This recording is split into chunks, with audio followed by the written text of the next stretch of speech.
ভাই আমার, আমি ইউটিউবারদেরকে বলি উল্টাপাল্টা টাইটেল দিয়ে ভিডিও আপলোড করবো না। আমি খুব শীঘ্রই আইনি ব্যবস্থা নেব, কারণ যদি আমি কথা বলি তুমি আমার থেকে অনুমোদন নাও না যে আমার ভিডিও করবা।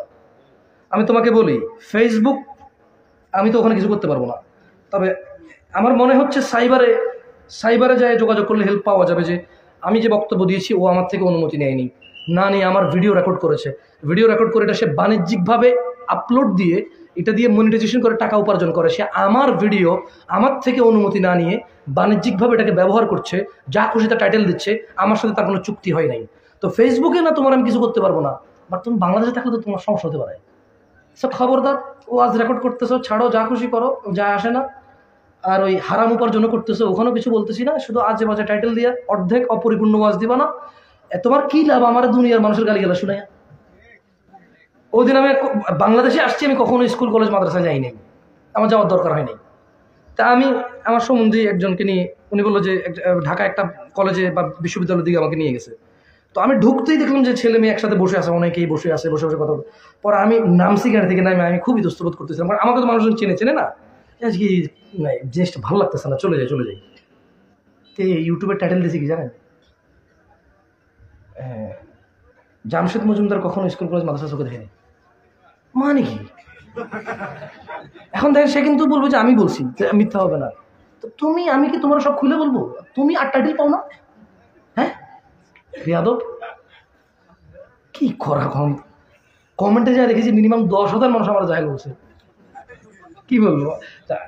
মানে এই ইউটিউবার কি পায় আমাদেরকে গালি গালাজ শুনে, আমি জানি না, আল্লাহ মাফ করুক। এগুলো ছাড়বে। আজকের বক্তব্যের হট টপিক কি এদের? আজকে এই ওয়াজ কিচ্ছু ছাড়বে না, শুধু একটু কেটে ছাড়বে। তুমি যদি মানুষ হও তাহলে তুমি একটু ছাড়িও না, দেখি আমি। তুমি একটু ছাড়িও না, তুমি দেখিস ও ছাড়বে। তো কি বলবো? আচ্ছা বলো তো, পৃথিবীর সবচেয়ে বড় অপরাধ কি? শিরিক আর কুফরের মধ্যে পার্থক্য কি?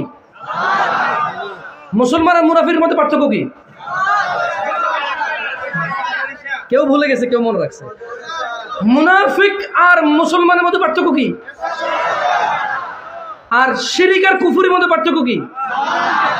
বাংলাদেশ কত ভাগ মুসলমানের দেশ? Right answer. জানি না। কোরআনে কয় হাজার আয়াত আছে? গনসুস বেটা কোনদিন? হ্যাঁ কোনদিন গনস?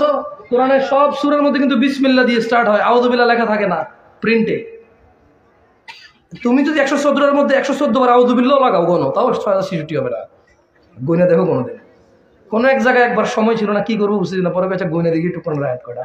হাইরে 3-4 জন বন্ধু মিলা মোবাইল নিয়ে ক্যালকুলেটারে একজনে বলেছে কি ভুল হইল নাকি, এত বড় বড় মানুষে বলে 6666, বাকি আয়াত ভাই আমরা পাই না ভিজা। ওকে, তুমি একটা অ্যাপস নামাও, কোরআনের অ্যাপস নামাও, অ্যাপসের মধ্যে একবার সূরা বাকারা আয়াত সংখ্যা লেখা আছে, সূরা আল মায়েদা পাশে আয়াত সংখ্যা লেখা আছে। তুমি শুধু সংখ্যাগুলোকে প্লাস করো, প্লাস করার পরে বিসমিল্লাহকে 114 দিয়ে মানে আবার যোগ করো, ধরো আউযু বিল্লাহ 114 বার লাগাও, তাও তো পারবো না। 6666 পর্যন্ত যাবে না। এক্স্যাক্টলি কত আমার মনে নেই, আল্লাহ আমাদেরকে বোঝার তৌফিক দান করুক। আমরা কি মুশরিক হয়ে মরতে চাই? কোন মানুষ যদি শিরিক করে মারা যায়, সে কি জাহান্নাম থেকে বের হতে পারবে? চিরস্থায়ী। নামাজ পড়বা ছোট ভাই? কতটুকু নামাজ না পড়লে মানুষ মুনাফিক, মুশরিক, কাফের পরিণত হয় বলতে পারো? কত আয়াত, কত রাকাত?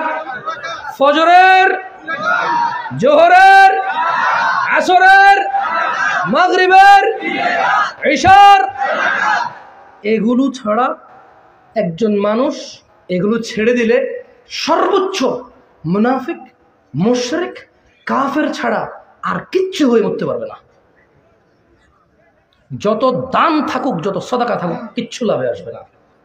আকুলু কওলি হাযা আস্তাগফিরুল্লাহ লি ওয়া লিসাইরিল মুমিনিনা ওয়াল মুমিনাত।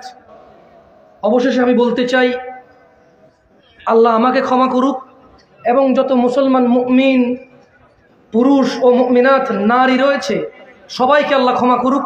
আমার জন্য আমি আল্লাহর কাছে ক্ষমা চাচ্ছি, আপনারা আপনাদের জন্য আল্লাহর কাছে ক্ষমা চান, আমি আপনাদের জন্য ক্ষমা চাচ্ছি, আমার জন্য আপনারা আল্লাহর কাছে ক্ষমা চাইেন। জাযাকুমুল্লাহ খায়র। আসসালামু আলাইকুম ওয়া রাহমাতুল্লাহি ওয়া বারাকাতুহু।